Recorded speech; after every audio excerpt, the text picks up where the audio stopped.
Salut, c'est Christophe, j'espère que tu vas bien. Écoute, on va analyser le quintet d'aujourd'hui qui a lieu sur l'hippodrome d'Anguin, sur les 2875 mètres. Donc ça c'est du premier échelon, du numéro 1 au numéro 8. Et au deuxième échelon, ils font 2900 mètres du 9 au 14. Donc t'as vu, il y a très peu de partants. Excuse-moi, donc très peu de partants pour ce quintet. Donc les rapports seront moindres forcément, puisque moins t'as de partants, tu sais, plus les rapports sont petits, c'est normal, c'est le PMU, c'est comme ça. Donc allez, on y va. Donc c'est départ volté, il y a pas, oui, départ volté forcément, il y a deux échelons. Allez, c'est parti. Numéro 1, Brasil de Bailly. Écoute, Brasil de Bailly, c'est un cheval qui a couru sur le pied de 15,5 sur le parcours. Voilà, c'est pas mal, mais bon, déjà il y a mieux. Il y a des chevaux qui dans la course ont fait mieux que ça.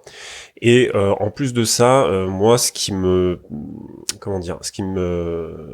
freine à le retenir, c'est que il n'a pas couru depuis quasiment 2 mois. Et voilà, pour moi, ça, je trouve ça un petit peu compliqué quand même. 2 mois, ça fait beaucoup quand même. Donc je préfère laisser. Numéro 2, candidat d'Ortige. Écoute, candidat d'Ortige, je pense qu'il faut faire très attention à ce cheval, parce que ça peut être un bon outsider. On va dire que c'est même peut-être un faux outsider, on va dire, hein. Parce que avec Eric Raffin des Ferré des 4, c'est vraiment la bonne forme en ce moment. Tu vois, il vient de finir 4e, encore avant il était 3e, encore avant il était 3e. Donc voilà, il montre quand même qu'il est là, quoi, en ce moment, et c'est vraiment bien ce qu'il fait. Donc faut faire attention. En plus, il a déjà couru sur le pied de 14-3 sur le parcours, donc voilà, faut quand même se méfier. Je pense qu'il y a de bonnes chances qu'il soit dans le quintet quand même. Ensuite, numéro 3, Création. Création, alors écoute, moi pareil. Création, je me méfie beaucoup de Création. Alors la musique, la musique ne plaide pas pour elle, c'est une femelle, hein. D'accord, voilà, ça plaît pas du tout pour elle, si tu veux. Maintenant, elle est déférée des 4, ça fait un petit moment là que l'entraîneur l'avait pas déférée des 4, pour sa 3e course de rentrée. Donc c'est-à-dire que bon, elle a fait déjà 2 courses de rentrée en fait avant cette course là d'aujourd'hui, et là, boum, 3e course, elle est déférée des 4 sur la piste d'Anguin, sur laquelle elle a pas réussi énormément, si tu veux, enfin même pas du tout, donc après, si tu veux faire des stats sur 3 courses, tu vois, moi j'appelle pas ça des stats, quoi. Tu vois, on peut appeler ça, tu vois, juste des courses références, si tu veux, voilà. Mais c'est vrai qu'en fait, elle a été non placée le 21 février 2008 à Ronguin sur ce même parcours. C'était au monté, hein. Elle a fini 8e, donc sur le pied de 15,5 sur ce parcours-là à l'attelé. Non placée encore avant, elle a fait 8e sur le pied de 16,2 sur le même parcours. Bon, voilà. Mais ça peut être intéressant. Ça peut être intéressant parce que, surtout que quand l'entraîneur te montre comme ça des choses, voilà, quoi, ça vaut le coup de s'y attarder. Donc, tu vois, à mon avis, ça peut pimenter les rapports, tu vois, je pense. Mais franchement, si tu la mets dans un ticket, voilà.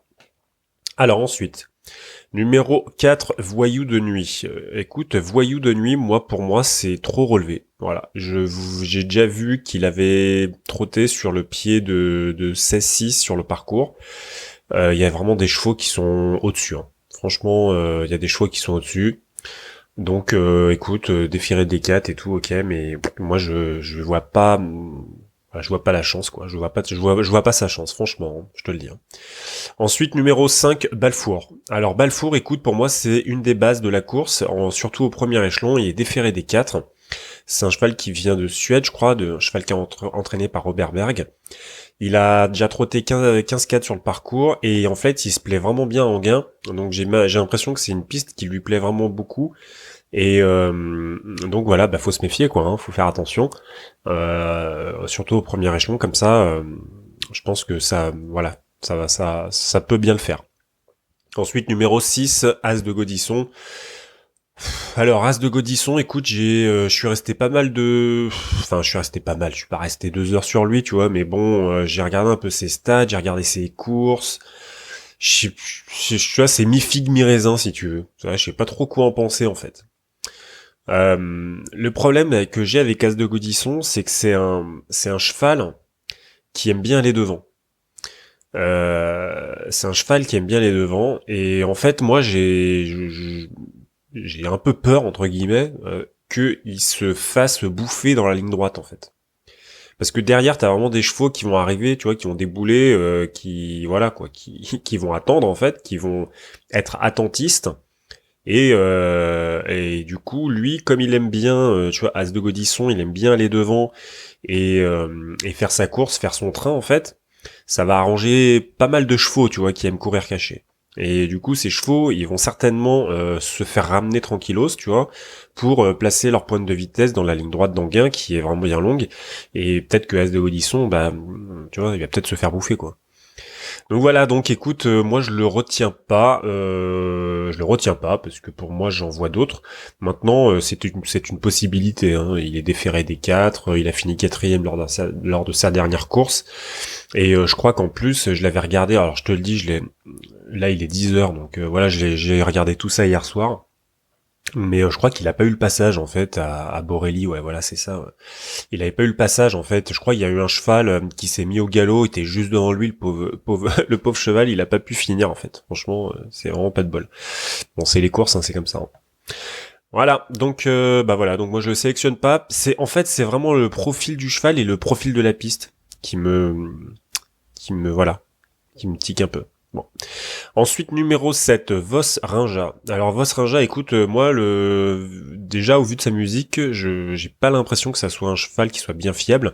Je pense qu'il a régulièrement, enfin, c'est pas, je pense, c'est sûr, parce qu'en fait, tu as juste à regarder, il a vraiment régulièrement des problèmes d'allure, donc moi, je le sélectionne pas, hein, tout simplement, parce que, bah, je sais pas, tu sais, avec ce genre de chevaux, tu sais pas où est-ce qu'il en est, tu sais pas s'il va pas se mettre au galop, s'il va trotter, t'en sais rien, en fait. Donc moi, je le sélectionne pas. Alors ensuite, numéro 8, Boogie Boy. Boogie Boy, cheval de Sylvain Roger. Écoute, moi je laisse aussi, je pense qu'il y a d'autres chevaux. Ça me semble pas... il me semble pas être le cheval qu'il était avant. Et voilà, vu ce qu'il a montré dernièrement, voilà, moi j'ai des gros doutes. Donc bon, c'est Franck Ouvry qui prend la drive.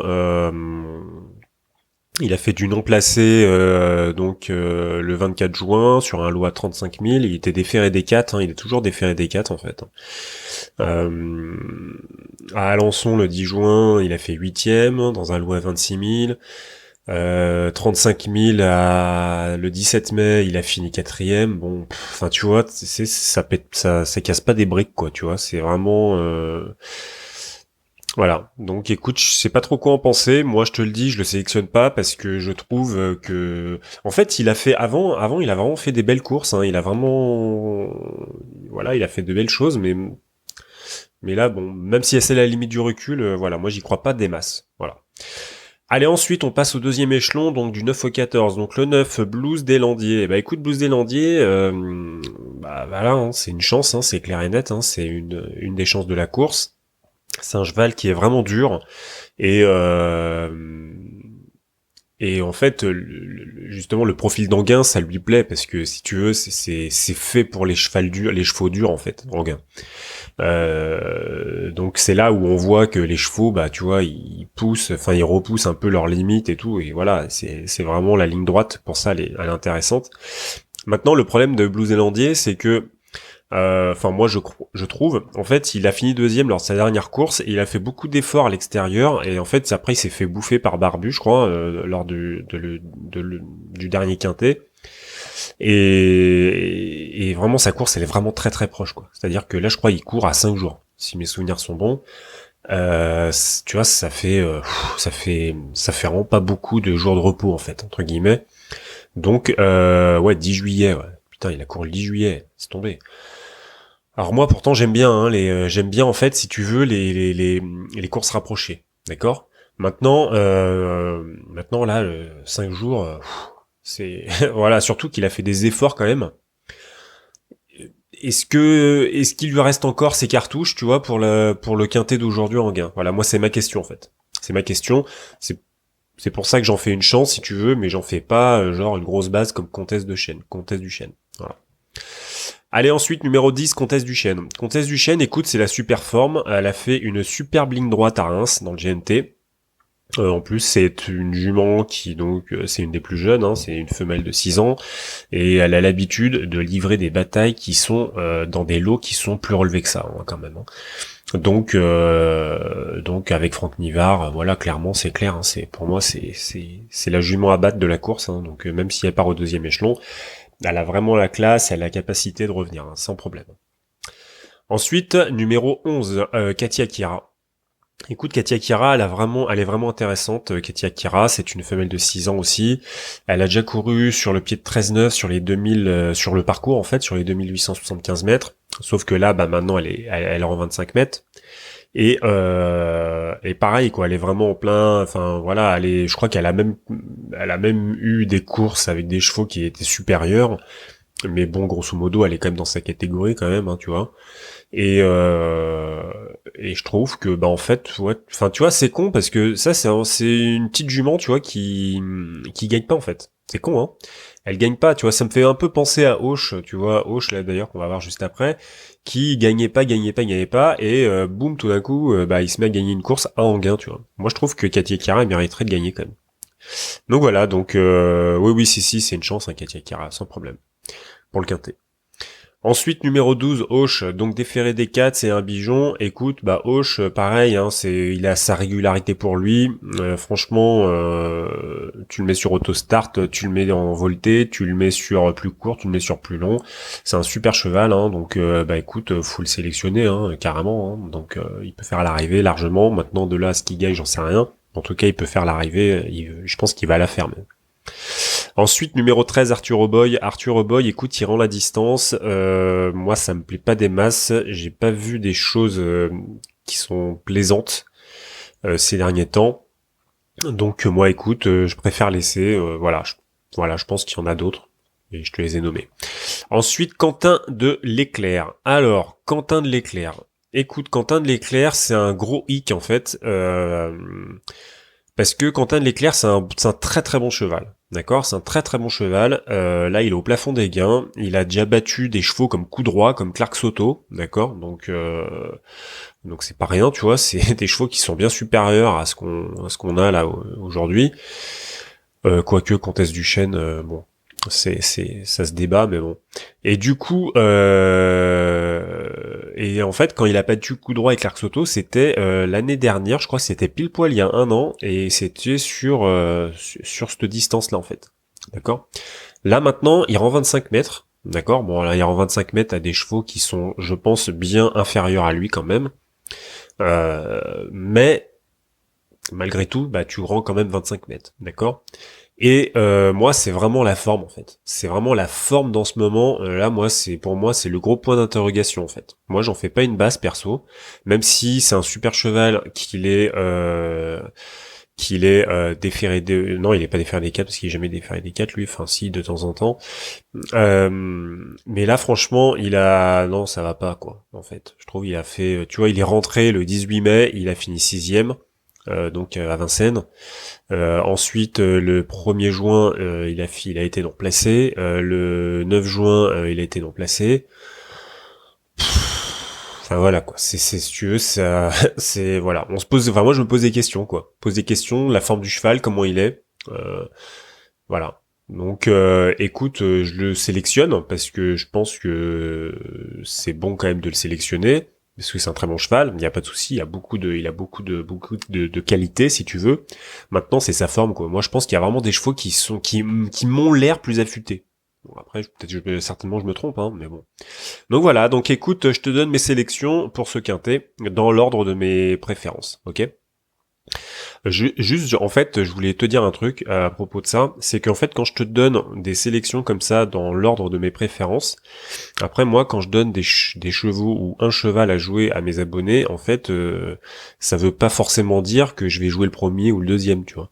C'est voilà, en fait, moi, je joue les chevaux suivant des statistiques, suivant des cotes aussi, voilà. Donc c'est pas forcément comment dire.